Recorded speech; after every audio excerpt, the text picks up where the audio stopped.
we're working on it, and hopefully it will take care of itself, and we will have it. By the way, if you're listening, if you're tuning in like a day later, you're not watching this live, we have a live version. We also have, tomorrow morning, we'll have up just a regular video version of it. And there it's a cleaner program and so forth. So if you're just tuning in later on the next day, go to that one. I think you'll like the quality a little bit better. I want to thank our sponsors, CareMinders Home Health Care and Discount Window and Door of Omaha. Your thoughts on the 80-69 win? Decent win tonight. Definitely always great to pull some out on the road. I think they've won the last 3 of their 4 home games. This one being their, fourth. Just great team effort, of course, but two-head monster looked good tonight. Yeah, it really did. Ash and Kalk looked amazing. Kalk kind of got off to a slower start, but right. We continued to feed him the ball, which is, great to see. Yeah. Heads up, volume seems good, so I hope everybody's able to hear us just fine. Obviously it helped when they got in that huge foul trouble. They really only have one true big. Then they play a guy who's a 4 or 5 combo, DeLorean or whatever his name is, and he just couldn't handle Kalk inside. And then they basically went with a dude who's hardly played at all, and then another guy looked like kind of he was a walk-on, and those two guys couldn't handle the screen and roll at all. So we really had him in a grinder there in the last 5 minutes of the game. Yeah, got him some tough foul trouble, definitely. That put him in a pickle there, but that's just kind of when we took the lead, I think. But our comment, we have a couple comments. One was we were talking, man, Providence was hitting some elite shots, high-level shots. I think that's just kind of some of the players they have to just hit, tough shots, hand and face, deep threes, mid-range, floaters, but we were playing great defense, at the end of the day. So they shot it at a decent clip, too, and still came up, what they did. And, it's just credit to Mac. They're more or less just keep building off of each game. And today was just more or less a certain dominance, I think. Yeah, we were only 8 of 31 from 3. Right. But they were 11 for 26. So, if we could have just, I know Fedor missed a few wide open looks. If he could knock 1 or 2 of those down, it'd make a huge difference. Absolutely. But the big thing tonight, 18 to 21 from the free throw line.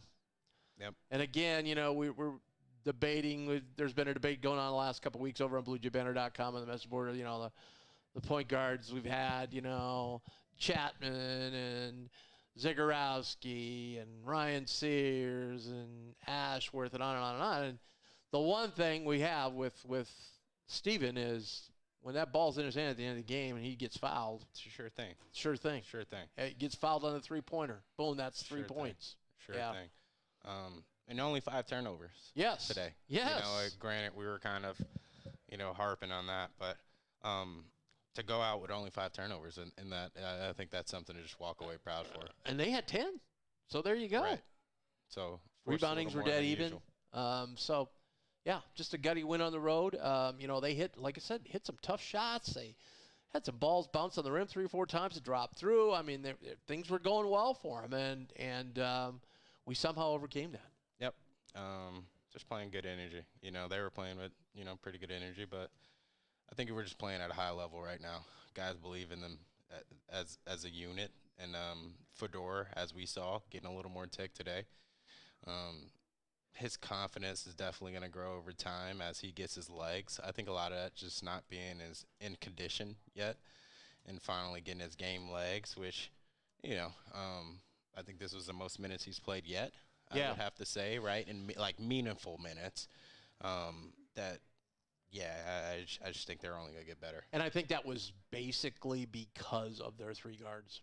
Yeah. Getting tough, making tough shots, all able to hit threes. So we needed another guy out there with some decent size in Fedor that could go out, guard him on the perimeter a little bit, and also carry that physicality that they were bringing to us. Absolutely. But, yeah, nothing too much more to say there. It's just, I just happy to see the boys, take care of business and, Yeah, because get ready for kind of what we got going on the next 3-4 games here. So, yeah, I mean, this could have been real easy to look by this one, real easy. Absolutely. After that big win at Villanova. But hey, they kept their head down and did the job, and now, as Austin said, now it's on, man. It is on. Marquette Saturday, 1 o'clock on Big Fox at home, and then follow that up Tuesday night with a home game against UConn. I mean, it doesn't get any better than that, people. We better have an overflow, packed house, loud fans both nights. Yep. I'm a little concerned about the first one because Marquette's lost 2 in a row, and you're like, man, it's a good team to be able to beat 3 times in a row. Obviously not us, but the 3 teams, and that scares me a little. They're and they've got the extra day too because they played last night. Right. So, but they did basically play a football game last night. So it was Tough 40 Yep. 40 intense minutes. Yep. They need a lot of extra rest. Yeah. And then we're not done with the high quality games before Saturday. Friday night, UConn and St. John's play. So a UConn win and a win by Creighton Saturday would put the Jays in a tie for first place with St. John's, but technically we would have the tiebreaker. So there we go. It's looking good. It's looking good. I mean, We're it's in just control of the destiny, right? I was talking to you about something Nick Boss said. I'll bring that up later, but he also said he's as surprised as anybody. Like he goes, if you'd have told me Pop was going out, he goes, there's no way I would have thought this team would be where they are right now. I don't know. I think that's just looking. I think that's looking at November 1st on paper. You know what I mean? That's on paper, but I think we have some pretty high level athletes. Finally that, and more so that it's the unit. And like you see the chemistry. You brought honestly. that up many times. Yeah. And that's what matters. At the end of the day, you could have all the talent in the world, but if they're not, cohesive as a unit, then it won't really matter what the talent is. And I'm not saying Baylor or Trey were bad teammates, not at all. No. To the contrary. No. But Steven kind of took a little bit of a backseat, because he was Absolutely. a new guy. Absolutely. This year, he is a 100% coach on the floor all the time. Leadership form. And as you kind of touched on, he's stepped up in a lot of different ways, whether that be conditioning, whether that be, leadership role, whether that being just being confident in the offense, where now I think he knows where his shots are going to come from, finding his spots, and just, being okay with making mistakes, and that's kind of why I just think some games we do see the higher turnovers than usual, but that's just him being beyond comfortable in Mac's offense and the role that he's in. So, I just hope that he just keeps playing at that level, and, the turnover is going to happen, but, he's able to manage them at a good rate. So yeah.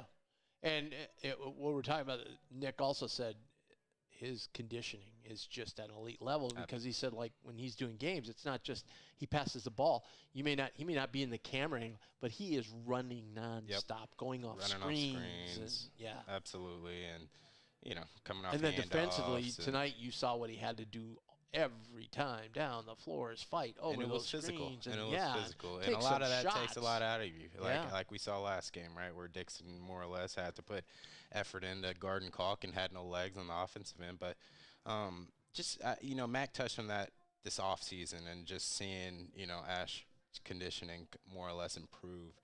And then the ankle kind of set him back a little bit. And I think he's finally getting back to feeling confident in that ankle and in that leg. But just being, back to who he was really to start the season. Let's get a shout out into our sponsor, CareMinders Home Health Care. They've been a terrific sponsor of the postgame show since they've been here at Let It Fly. I want to thank Jim and everybody over there at CareMinders. And, when you're in need of care for your injured, ill, or senior loved one, reach out to CareMinders Home Health Care. Their agency is comprised of certified caregivers who have many years of experience. You'll receive versatile, flexible, and customized care for your comfort, peace of mind, and well-being. And the time might not be ready for you right now, but it will at some point, whether it be a sibling, a mother, a father, what have you. So check out everything they have to offer, and you can go to NebraskaCareMinders.com. Or, sorry, CareMindersNebraska.com.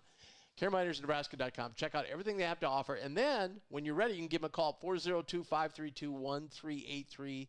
That's 402-532-1383.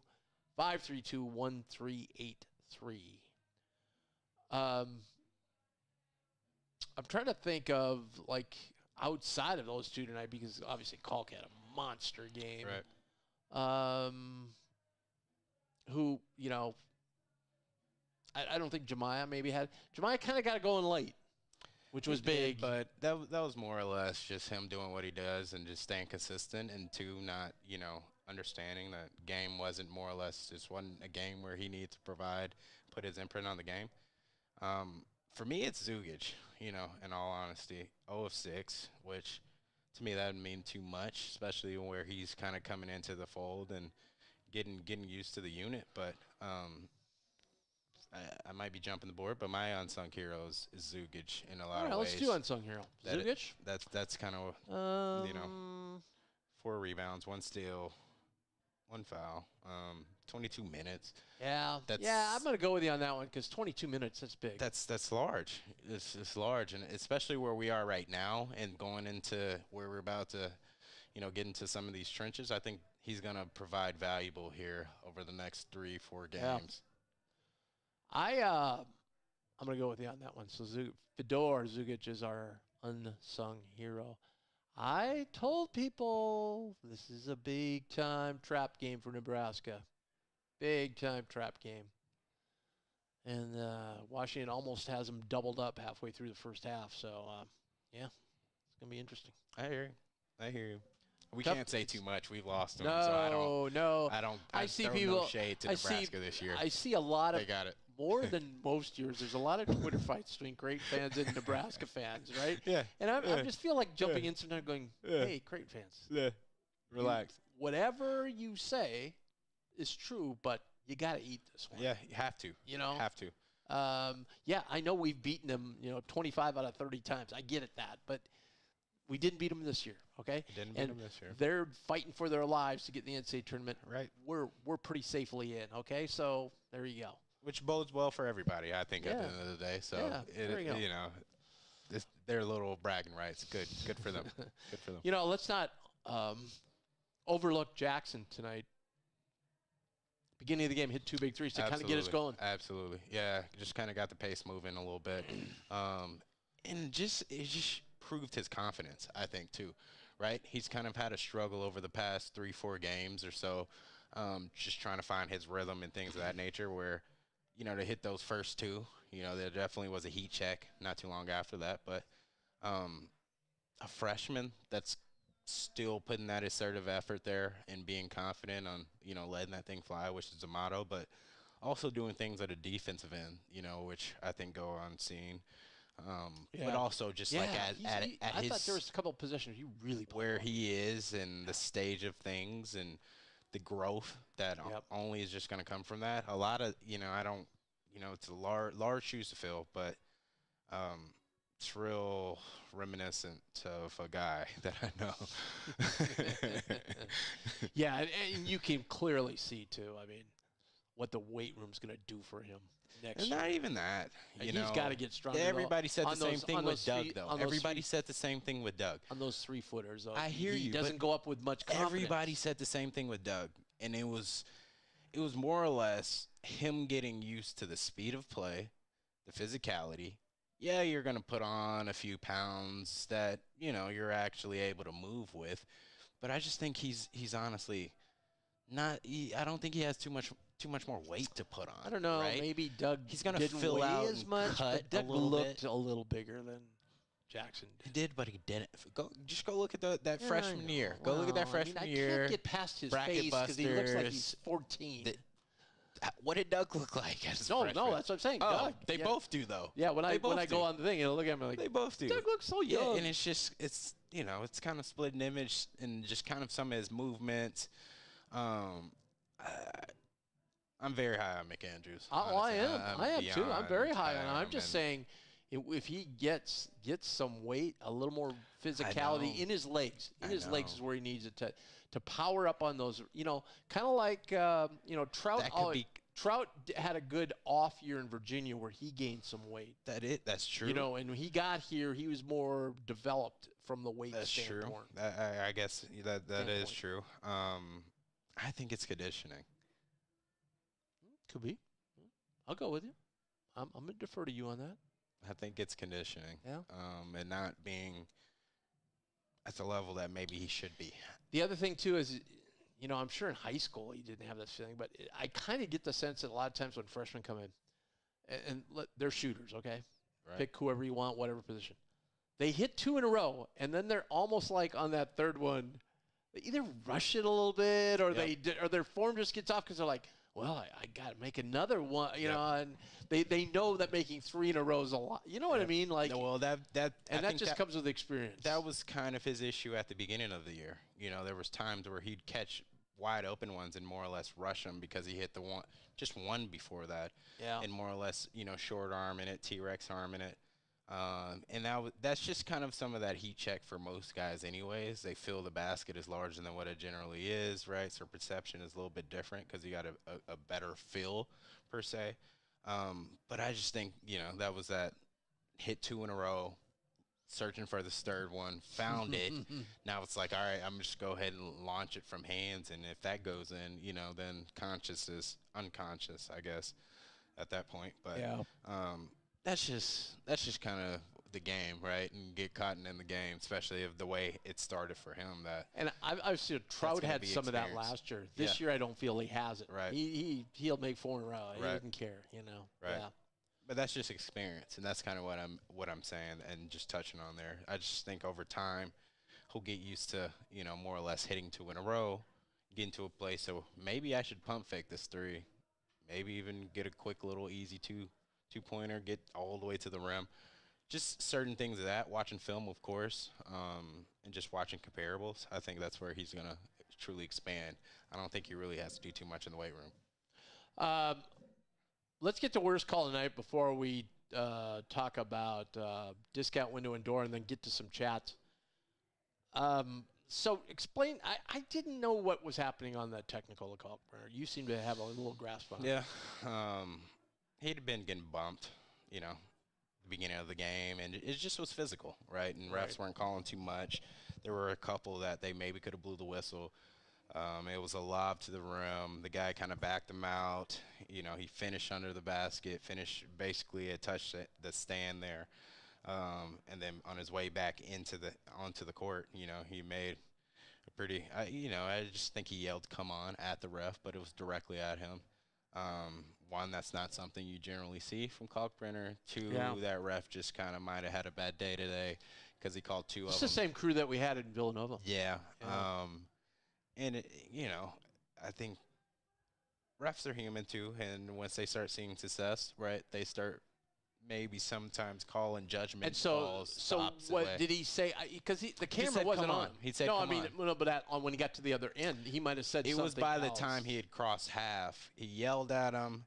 I think the ref was already initially calling it because, and then more or less by the time he had crossed. Because then Ashworth ran out there really fast, like, hey, no. Because I think Ash saw the ref was already kind of following Kalk up the court, and I think he saw what was happening. And I think so. Matt kind of got on him a little bit, and then got on the refs, and then that's probably why we got the one for slamming the ball. Well, technically, that's a technical. No, that's a technical. But I mean, the ref hesitated. He hesitated. He did. And then I think he went, I got to do it because he did. Yeah. He did. Had the first one not been called, I don't know if that one's called. Yeah. At all. Because you could say the ball just slipped out of my hand or whatever, but no, but he slammed that one. Oh, yeah, he did. That's a by rule and definition. No, that's a technical. He did, but I've seen guys like try to pound it and catch it. No. He didn't do that though. He went with one hand, and I'm trying to. It was that one was a full trying to slam. help Oswald. No, I hear he's only a freshman. I hear you, but yeah, he got to his head a little bit. No. Emotions got to him. And wow, getting fouled on that 3 at the end of the first half. It was just a heady play. Huge. Just heady play. Yeah. Heady play. Heady play. And the guy's probably not going to block Kalk's shot. Not going to block it, but clearly Kalk's been shooting at a high clip. So, there's a reason now. Start closing out to the big fella. Hey, we want to talk to you about Discount Window and Door of Omaha. Fabulous sponsors. They have trusted reputation with years of industry experience and a solid reputation for excellence. They've earned the trust and loyalty of many people, including myself. And they just have a fabulous system of how they go from step 1, 2, 3, and 4 all the way through. Guy comes out, shows you everything they have. They measure your windows, then the installers come out, measure again, and they take any questions from you that you may have about the whole process. The windows come, boom, they pop them in. They're in and out of your house in no time. And then they'll do follow-up with you as well to make sure everything is perfect. And there's the before and after of my house. So check them out. That's Discount Window and Door of Omaha, 402-884-8989. That's 402-884-8989. It's getting to be springtime. You want to have nice, beautiful windows for the summer. Give them a call. It'll help tons on your energy efficiency as well. And make sure when you call them, say you heard it here on Blue Jay Banner. All right, let's get to the chats. Ryan says, what's the difference in being able to get the ball, getting Kalk the ball? We struggled during that stretch. Giving him a touch really turned it around. I'm not sure if he's referring to stretch of games early in the season or a stretch tonight. I might have to infer he's talking about stretch of games where Kalk basically was scoring lower, below 10 points. It's clear when we make an assertive effort to get him the ball that generally not only do we win, but he scores 20 and plus, and he generally dominates. I think a lot of that early on, Pop went out. Guys were trying to find roles, find space, find their identity in a lot of ways.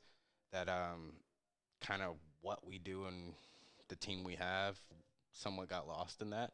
Yeah. Right? And now I just think it's chemistry. You're just finally seeing guys are knowing where to give Kalk the ball in the post, how to make that post entry, when to throw that late pass, when to throw the early lob. They're all starting to get a little more comfortable with it. It definitely doesn't look as good when anybody else is throwing it other than Ash, but it's starting to get to a place, though, of where that being, more or less one of their first places to look when, they're in desperation. Because generally, most times than not, he's going to have the mismatch, right? And all you got to do is throw it up there. He has great hands. He's going to go catch it. And that's why we do see some that maybe are, some passes that you wouldn't generally throw to a Fred or Isaac tonight. Right. Just because, big fella has amazing hands and amazing wingspan, amazing feet, and he's able to kind of, maybe if he doesn't go up and put it at the rim, he's able to control it, come down with it, make a pretty good pass out of that situation, if he's not able to score it. But that's just a luxury to have right now. I wish everybody had tape of him when he was a freshman and versus now. Oh, yeah. How much slowed down he is and how much time he takes, A lot of work. And I think that some of that is kind of rubbed off on Fred. Fred's kind of slowed way down from what he used to do too, Yeah, and especially when you're going against that in practice. You have no, have no other option to learn. I think the other thing too is tonight was maybe a little bit of a mismatch, or not mismatch, a matchup deal. Problems, definitely. Yeah, because Oswin's a freshman. And he's the one who needs to put on weight, if I'm saying anybody, especially if you're talking of he's a pretty big kid for a freshman, like Kalk, though, right? Well, sure. Right. Not saying there's too many of those, but definitely got a little weight to put on, but also just a little more inexperience, right? So was able to, get put in some bad positions and pick up some bad fouls at times that, just made some heady plays. Yeah. So, thanks, Ryan, for the chat. So here's where we stand. St. John's in first place. We're a game back. And then 2 games back now are UConn and Marquette are tied. Yep. Both with 3 losses. So now the flip side of this is going to be, I think I have that right. Are we tied with Marquette? I don't think we are. Let me double check.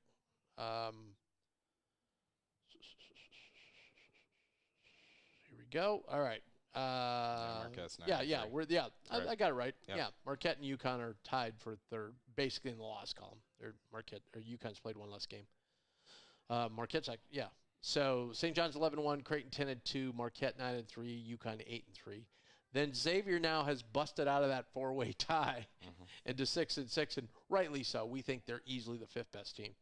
And then now it's Villanova 5-6, Georgetown, Providence 5-7. Butler with a win tonight. They smashed. Cooley, though, I did see his clip. He was talking some good there. I looked for that last night. There was nowhere to be found. Right for the show, I happened to see it. So after the show, I gotta watch it. So that's keeping me entertained for sure. Butler kind of busting out of that logjam at the bottom now. They're 3-9. They're only 2 games out of that 5-7. They've played all the top teams, so they could make a run and get into that middle pack before it's over. They look great tonight. Obviously played a depleted and not very good Seton Hall team. But this sets up everything on for the next 3 games. We have 2 at home, Marquette and UConn, and then 1 on the road a week from Saturday at Madison Square Garden. Sunday at Madison Square Garden. So tough. We got to take them one at a time, and that's what this team has been doing. Yep. So it's just been really good. So let's start off with Marquette. Absolutely.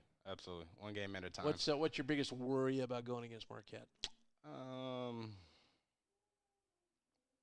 Marquette coming in and playing like Marquette is so. Well put. I think they're honest. I honestly think they're going to be the deciding factor, and I think they beat themselves. Right? You said they've basically have lost 2 in a row. Yep. Of course, understanding what this season means to them and some of the players they have, they're coming in with a lot of edge. So. There might be an X factor that maybe wasn't even on the scouting report or wasn't even on, some of the film that maybe we have seen. So I just think I think it's a dangerous game in a lot of ways. Right. And granted, it's at home, and we haven't had too many of those as of late. But I just think it's going to be a fun environment. It's at 1. I wish it was a later game, evening game. But at least it's not 11 o'clock. No, I hear you. But I think it starts with Cam Jones. When you game line, that's the first guy you got to look at. But man, they've got why can't I think of his name? Stevie, the guard. Probably if Kalk wasn't in the league, he'd be Defensive Player of the Year. That's what I named the other day. Why can't I think of his name? Mitchell. Yeah, Stevie Mitchell. Yep. He would be Defensive Player of the Year if Kalk wasn't in there. Yep. He's a tremendous defensive player.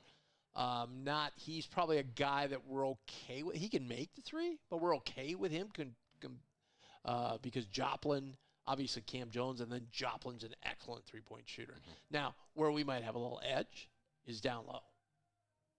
Fair. They don't have a traditional true big man. And I think, too, with, our starting line, we match up pretty well with Gold. Yep. Where a lot of teams don't have a guy his size that plays the 4, we do. We have several of them. Okay. So I think that part of it's good, but he seems to be able to slip and get open against us, and you've got to be aware of that. I worry the other thing, like we're talking about Mitchell. So we're going to have to take care of the ball because Marquette likes to get in passing lanes and deflections. Yeah, I guess that was I was going to say I was worried about turnovers. Yeah. And I think if they get us past 12 or so, then it's a game that can go either way. Yep. So if we have 5 like tonight, we're going to be in really good shape. Absolutely. But if we shoot 25%, I don't know if we're in really good shape. But we're at home. So maybe, But the other thing is too though, like Marquette, kind of I don't look at them as a high turnover team. I don't know what the stats are. They had a ton against St. John's. Now that's St. John's because St. John's comes with in-your-face and they defense. played at home. Yeah, and he just got them playing a little bit different right now. Bad ones. Like they were throwing the ball and there was not a guy within 10 feet of it. They were being pressured though. It was physical. It was a true biggest game. You could tell Patino who was leading those guys, but they just played great.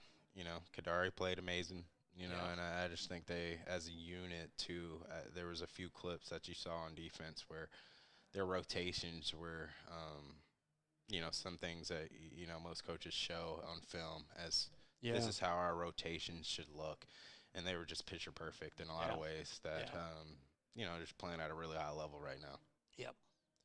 So what a huge game this is going to be. And then we win this one. If we win this one, then we can worry about Tuesday night in UConn. And, hey, we're in their heads. Come on. Although McNeely, I think they're talking like he could be back on Friday night against St. John's, which would be a huge boost to them. If he is, then he changes their team. He does change their team. But y'all, I mean, yeah, you could say that, but when you're bringing somebody back from injury, right? It's the same thing with Zugic, right? We brought him in. Granted, it wasn't injury, but he'd been around the team. He'd been playing, and it's just always different when you're trying to integrate somebody that hadn't been maybe in the lineup, especially as you're building chemistry in what, you know, you're in the middle of this conference now. Might not look the same. When he was there before injury, you know, prior to injury. So I honestly think when you're the opponent and a guy comes back in, then it's just one of my, you know, additives that I always felt we had the upper hand where, hey, this is a guy who might be one of the leading scorers, rebounders, you name it, influential guys. But when they're getting inserted into a lineup that they haven't been into, you know, for a matter of a couple weeks, and the team now is playing at a different pace and kind of have figured out a different groove, it's with anything from the NBA down all the way down to amateurs. you know, like that's just. It's just that they were rolling until he got injured, and then you know, they've taken a step back. That's what happens. Yeah. So anyway, but we're jumping ahead of ourselves. We got to worry about Marquette first, because if we don't take care of Marquette, then maybe that UConn game isn't as big, and the St. John's game isn't as big. So you've got to take care of business against Marquette on Saturday, and it's going to be no easy task. Like, they've lost 2 in a row, so they're going to come in here giving us their best shot, and they have many times come in here and give us their best shot. So. Well, thanks for everybody for listening. Make sure you hit that subscribe and like button. We'll be right back here, I don't know, 3:15-ish, 3:30-ish Saturday afternoon to do the post-game show. I'm sure it'll be a packed house in here, and I'm sure it'll be a packed house at CHI on Saturday. So I can't wait. Fired up about the game.